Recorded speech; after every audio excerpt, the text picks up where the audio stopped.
आज नवीन वर्षाचा पहिला दिवस आहे आणि याच निमित्तानं नवीन वर्षाचं स्वागत अनेक जण हे आपापल्या पद्धतीनं अगदी आनंदानं जल्लोषात करतात। पंढरपुरात सुद्धा विठुरायाच्या मंदिरात गाभाऱ्याला आकर्षक अशी सजावट करण्यात आली आहे। विविध फळांचा वापर करत मंदिराला आकर्षक सजावट करण्यात आली आहे। अनेक भाविक हे नवीन वर्षाच्या सुरुवातीला विठुरायाच्या चरणी नतमस्तक होत असतात। विठुरायाचं दर्शन घेऊन आपल्या नवीन वर्षाचं स्वागत करत असतात आणि म्हणूनच विठुराय सुद्धा सुंदर अशा वेशात सध्या आज दिसतोय। शिवाय विठुरायाचा गाभारा सुद्धा फळांनी सजलेला दिसतोय आणि याची खास दृश्य साम टीव्हीच्या प्रेक्षकांसाठी एक्सक्लुझिव्हली आपण घेऊन आलोय। विठुरायाचं लाईव्ह दर्शन सध्या आपण करू शकतोय। विठुरायाचा गाभारा हा मोसंबीच्या फळांनी सुंदर असा पद्धतीने सजवला गेल्याचंच आपण पाहतोय। फळांची आरास विठुरायाच्या गाभाऱ्याला करण्यात आली आहे। नवीन वर्षाच्या सुरुवातीलाच विठुरायाचं हे मनमोहक असं दृश्य साम टीव्हीवर तुम्ही पाहताय।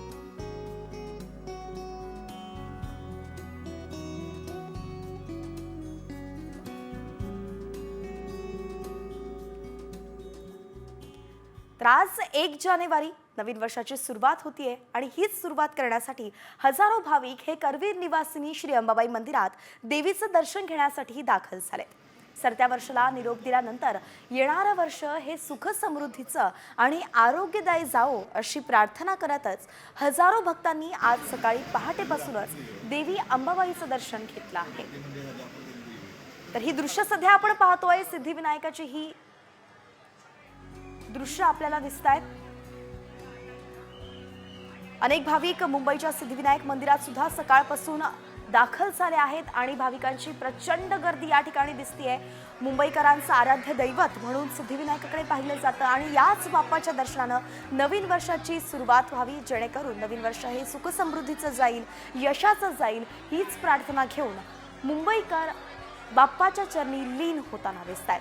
अगदी पहाटेपासूनच लांबच्या लांब रांगा सध्या दादरच्या या सिद्धिविनायक मंदिरात दिसतायत। सिद्धिविनायक बाप्पाचं हे मनमोहक असं दृश्य साम टीव्हीवरती तुम्ही पाहताय। अगदी लाईव्ह दर्शन तुम्ही सिद्धिविनायक बाप्पाचं सध्या घेऊ शकताय।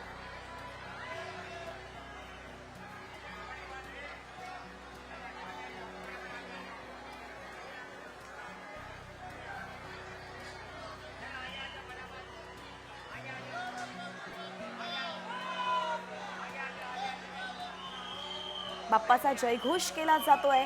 अनेकांनी बाप्पाच्या आवडीच्या दुर्वा, जास्वंदाचं फूल हे सर्व घेऊन पूजेसाठी सध्या ते गाभाऱ्याकडे जात आहेत। गाभाऱ्यात जाऊन बाप्पाच्या मनमोहक मूर्तीला, मनमोहक दृश्याला आपल्या डोळ्यात सजवण्यासाठी सुद्धा भाविक आतुर झालेला पाहायला मिळतंय।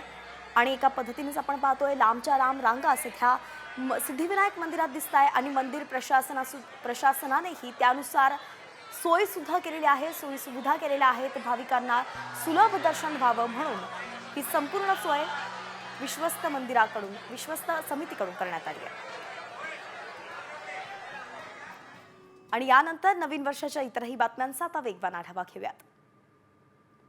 त्याआधीच एक महत्त्वाची बातमी समोर येतेय। सरतं वर्ष 2024 आता संपलेला आहे आणि 2025 ला सुरुवात झालेली आहे। देशभरामध्ये सरत्या वर्षाला निरोप सुद्धा देण्यात आलाय। देशभरातल्या विविध ठिकाणच्या पहिल्या सूर्योदयाची अविस्मरणीय दृश्य आम्ही खास साम टीव्हीच्या प्रेक्षकांसाठी घेऊन आलोत। ही दृश्य सध्या आपण पाहतोय। विविध शहरांमधला सूर्योदय आपल्याला पाहायला मिळतोय। नवीन वर्ष सुरू होत आहे आणि आजचा दिवस हा 2025 घेऊन आलेला आहे। 2024 काल संपला आहे। या 2025 मधील पहिला दिवस आणि पहिला सूर्योदय सध्या आपण साम टीव्हीवरती पाहतोय। अगदी गुवाहाटी ते मदुराई पर्यंत आपण नेमकं सूर्योदय कसा झाला हे पाहतोय। तिथली दृश्य सध्या आपण पाहतोय। गुवाहाटीमध्ये पहिला सूर्योदय झाला आणि मदुराईत सुद्धा सूर्याचं हे विलोभनीय असं दृश्य आपण पाहतोय।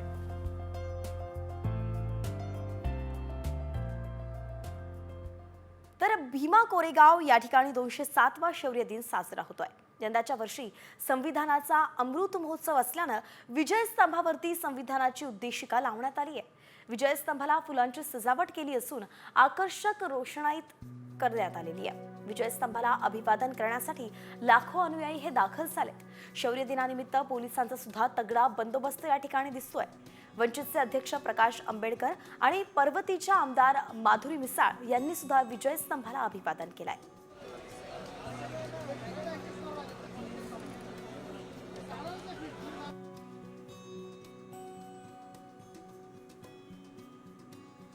जानेवारीला म्हणजे नवीन वर्ष आहे. नवीन वर्षाच्या जनतेला असणाऱ्या शुभेच्छा आहेत. एक नवीन इतिहास ज्याला आपल्याला म्हणता येईल मानवतेच्या दृष्टिकोनातून हा भीमा कोरेगावातून सुरुवात झाला. त्याला अभिवादन करण्यासाठी जनता या ठिकाणी एकत्र येते. मी असं मानतो की हे चांगली गोष्ट अशी परिस्थिती आहे. बाबासाहेबांचं इतकं मोठं योगदान आहे आणि अशा पद्धतीने कुठलंही नरेटिव्ह होऊ नये.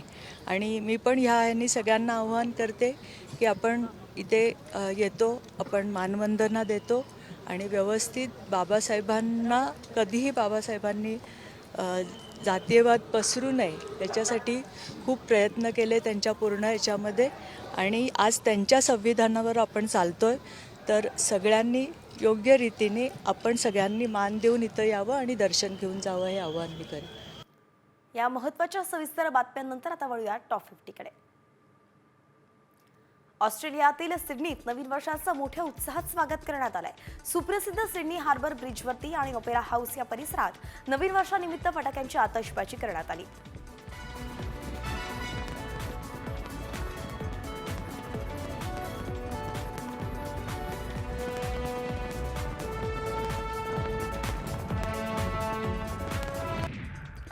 न्यूझीलंडमध्ये नवीन वर्षाचं जल्लोषात स्वागत करण्यात आलं.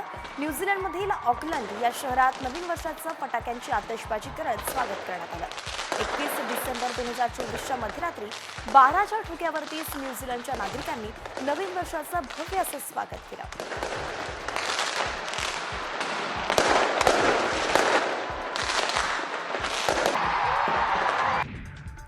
नाशिकमध्ये धार्मिक पद्धतीनं नवीन वर्षाचं स्वागत करण्यात आलंय. पुरातन रामकुंडावरती सहस्त्रदीप प्रज्वलन सोहळा मोठ्या जल्लोषात साजरा करण्यात आला.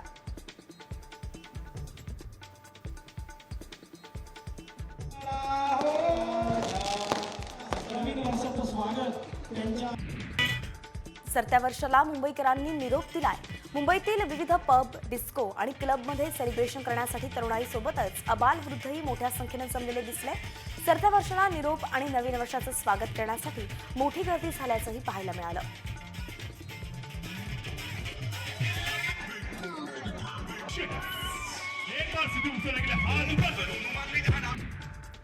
नवीन वर्षाचं स्वागत देवदर्शनानं करण्यासाठी शिर्डीत भाविकांनी गर्दी केली होती. देश विदेशातील साई भक्तांनी मंदिर परिसर अगदी फुलून गेला होता.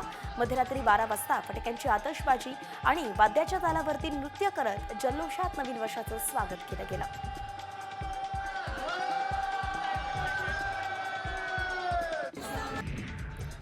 साईंच्या शिर्डीत नवीन वर्षाचं स्वागत मोठ्या जल्लोषात करण्यात आलंय.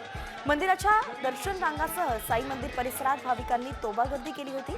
मध्यरात्री 12 वाजता साई भक्तांनी एकत्र येत जल्लोष करत साई नामाच्या जयघोषानं नवीन वर्षाचं स्वागत केलं.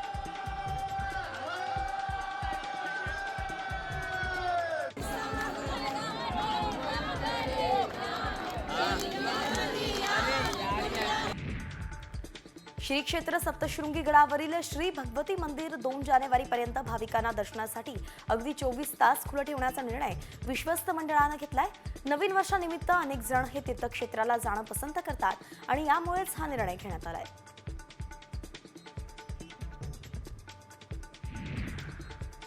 नवीन वर्षाच्या स्वागतासाठी पर्यटकांची सर्वाधिक पसंती कोकणाला मिळाली आहे. त्यामुळे कोकणातील हॉटेल्स आणि बीच पर्यटकांनी भरून गेलेत. तसंच समुद्राखालचं सौंदर्य पाहण्यासाठी पर्यटक स्कुबा डायव्हिंगचाही आनंद लुटतायत.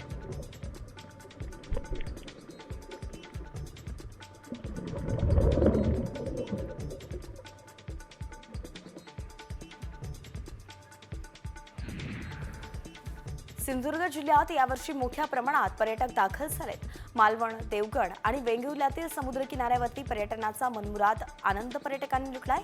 समुद्री साहसी खेळांचा सुद्धा पर्यटकांनी आनंद लुटलाय.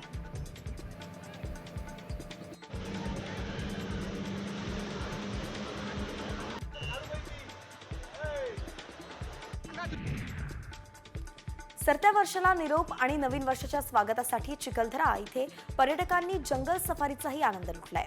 यावेळी मोठ्या संख्येने पर्यटकांनी हजेरी लावली। चिखलदरा त्यामुळे अगदी गजबजून गेल्याचं पाहायला मिळालं।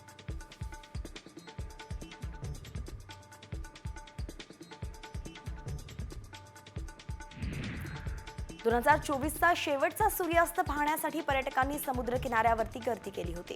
नवीन वर्षाचं स्वागत करण्यासाठी पर्यटक हे मालवणच्या समुद्र किनाऱ्यावरती मोठ्या संख्येने दाखल झाले होते।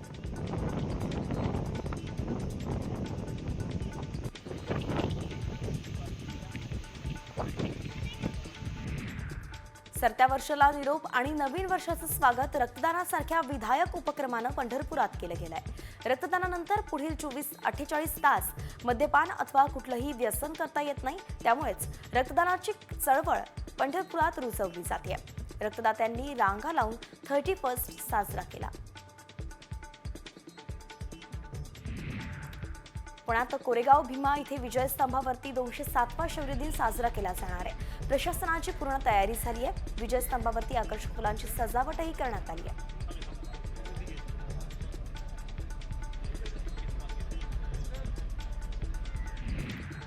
दापोली मुरुड मार्गावरती काही पर्यटकांची हुल्लडबाजी पाहायला मिळाली।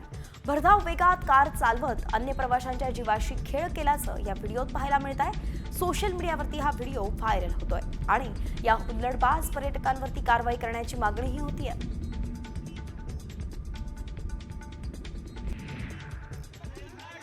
जालन्यात भांडी घासायची पावडर विकणाऱ्या तिघांना जमावानं चोर समजून मारहाण केली आहे। लाठीकाठ्या आणि पट्ट्यानं तिघांना मारहाण करण्यात आली आहे। यात तिघेही गंभीर जखमी झाले। जालन्यातील गुळखंड तांडा इथली घटना असून 45 जणांच्या विरोधात गुन्हा दाखल करण्यात आलाय।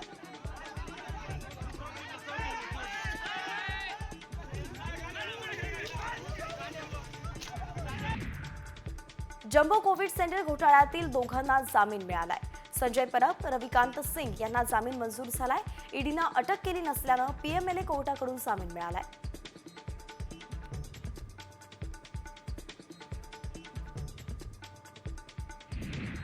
पुण्यातील सतीश वाघ हत्या प्रकरणी आरोपी मोहिनी वाघची येरवडा कारागृहात रवानगी करण्यात आली आहे। पोलीस आरोपींच्या बँक खात्यांचा तपशील तपास करणार आहेत।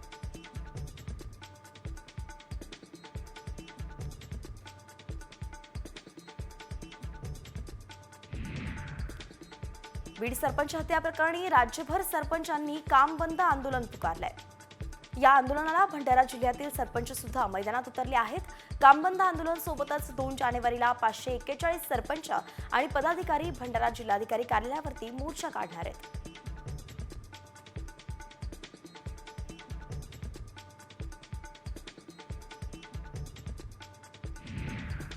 संभाजीनगरमध्ये प्रहार जनशक्ती पक्षाच्या वतीनं जिल्हा परिषदेवरती हंडा मोर्चा काढण्यात आलाय। जलजीवन मिशन अंतर्गत पिण्याच्या पाण्यासाठी शेंद्रा एमआयडीसीतून पाईपलाईनचं काम ठेकेदाराला दिलं होतं, पण अनेक वेळा निवेदन देऊन सुद्धा काम सुरू होत नसल्याच्या निषेधार्थ हंडा मोर्चा काढण्यात आला।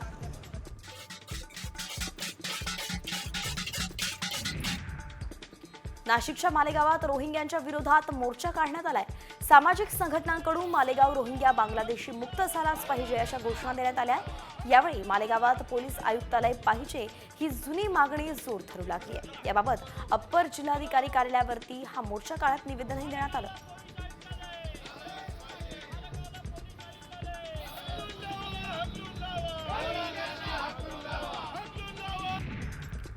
वाशीममधल्या केकत उमरा इथे रस्ता रोको आंदोलन करण्यात आलंय। या रस्त्याचं काम मागील 6 महिन्यांपासून रखडल्यानं गावकऱ्यांना त्रास सहन करावा लागतोय।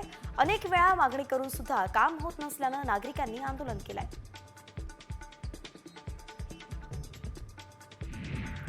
नाताळच्या सुट्ट्या नवीन वर्षानिमित्त पंढरीत भाविकांची मोठी गर्दी झाली आहे, पण मागील काही दिवसांपासून चंद्रभागा नदीपात्रात अगदी घाणीचं साम्राज्य पसरलंय।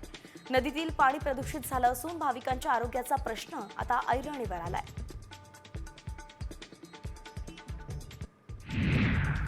दोन 2024 या नवीन वर्षात राज्यातील मायबाप जनतेनं भरभरून प्रेम आणि आशीर्वाद दिले। विकसित महाराष्ट्र, शेतकरी युवा सक्षमीकरणासाठी आणखी जोमानं सरकार काम करणार आहे। 2024 या वर्षातील काही खास आठवणींना मुख्यमंत्री देवेंद्र फडणवीसांनी उजाळा दिलाय। सरत्या वर्षानं महाराष्ट्रातल्या प्रत्येक कुटुंबातील प्रत्येक घटकासाठी काही ना काही दिलंय. प्रत्येक कुटुंबात सुख समृद्धीची पावलं उमटावीत असं म्हणतच उपमुख्यमंत्री एकनाथ शिंदेंनी नवीन वर्षाच्या शुभेच्छा दिल्या.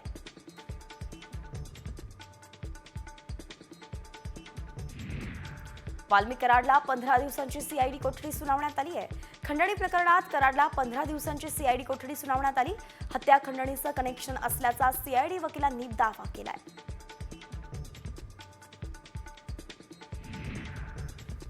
वाल्मी कराड हा शरण येण्यासाठी शिवलिंग मोराळे यांच्या गाडीतून आला.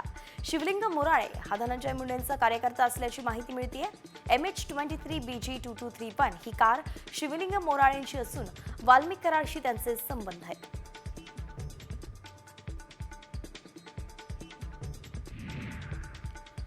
अकरा दिवसानंतर कराड स्वतः सरेंडर होत असतील तर पोलीस काय करत होते असा सवाल सरपंच देशमुखांच्या मुलीनं उपस्थित केलाय. आता वडिलांची क्रूर हत्या करणाऱ्यांना अटक करून आम्हाला न्याय द्या अशी आर्तहाक वैभवी देशमुखनं दिली आहे. बीड सरपंच हत्या प्रकरणी सर्व दोषींना शोधून फासावरती लटकवणार असंच मुख्यमंत्री देवेंद्र फडणवीस यांनी ठणकावलंय. ज्यांचा सहभाग त्यांच्यावरती कारवाई होणारच असंही फडणवीस म्हणाले. तसंच या प्रकरणी राजकारण करणाऱ्यांना त्यांचं राजकारण लखलाभ असं म्हणत फडणवीसांनी इशारा दिलाय. धनंजय मुंडेंनी नैतिकतेच्या आधारावरती मंत्रिपदाचा राजीनामा द्यावा अशी मागणीच आमदार संदीप क्षीरसागर यांनी केली आहे.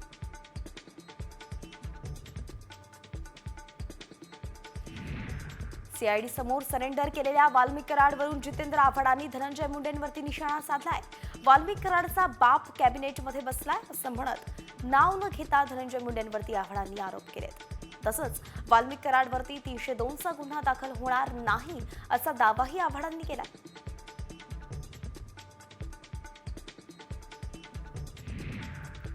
दरम्यान बीड सरपंच हत्या प्रकरणाचा पारदर्शक तपास झाला पाहिजे अशी मागणी खासदार बजरंग सोनावणे यांनी केली आहे. वाल्मी कराडला खंडणी गुन्ह्यात आधीच अटक व्हायला हवी होती असं म्हणत सोनावणेंनी ही मागणी केली आहे.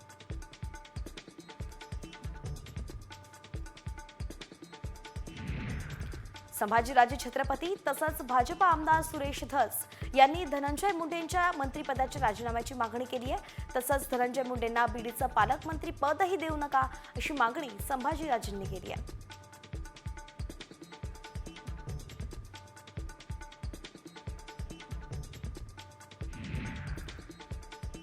बीड सरपंच हत्या प्रकरणी सर्व आरोपींना अटक होईपर्यंत बीड जिल्हाधिकारी कार्यालयात ठिय्या मांडणार असल्याचं अंजली दमानिया यांनी म्हटलं होतं. मात्र दमानिया अचानकच परळी दौरा सोडून अंबाजोगाई केज मार्गे मुंबईकडे रवाना झाले. त्यामुळेच दमानियांनी आंदोलन अर्धवट सोडलं का अशी चर्चा आता सुरू झाली आहे.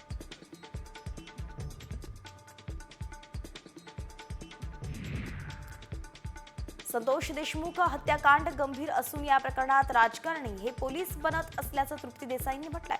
या प्रकरणात दुःख कमी राजकारण जास्त होत आहे असं म्हणत त्यांनी आरोपींना फाशी देण्याची मागणी केली आहे.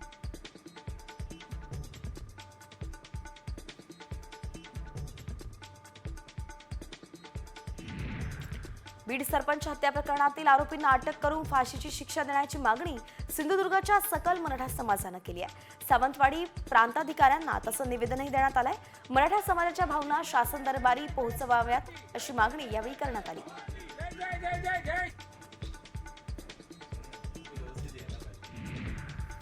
बीड सरपंच हत्या प्रकरणी मस्साजोगच्या ग्रामस्थांनी जलसमाधीचा इशारा दिलाय. आज सकाळपर्यंत संतोष देशमुख हत्ये प्रकरणातील 3 आरोपींना अटक करा, अन्यथा सकाळी 10 वाजता जलसमाधी आंदोलन करणार असा इशारा मसाजोगच्या ग्रामस्थांनी दिलाय. तसं निवेदन सुद्धा केज तहसीलदारांना देण्यात आलंय.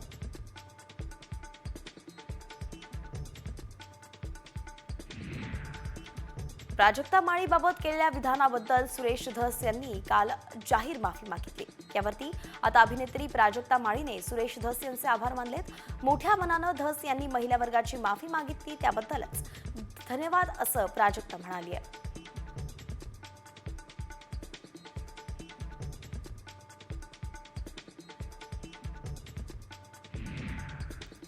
मुख्यमंत्री देवेंद्र फडणवीसांनी सौर कृषी वाहिनी योजनेसंदर्भात आदेश दिलेत. कुठल्याही परिस्थितीत हा प्रकल्प मला वेळेत हवा असल्याचे ते म्हणाले. कोणताही अधिकारी किंवा नेता ब्लॅकमेल करत असेल तर खपवून घेणार नाही असा दम सुद्धा मुख्यमंत्र्यांनी दिलाय.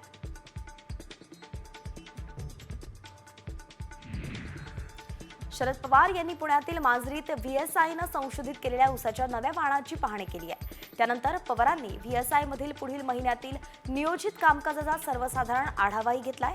ते पुण्यात दौऱ्यावरती होते.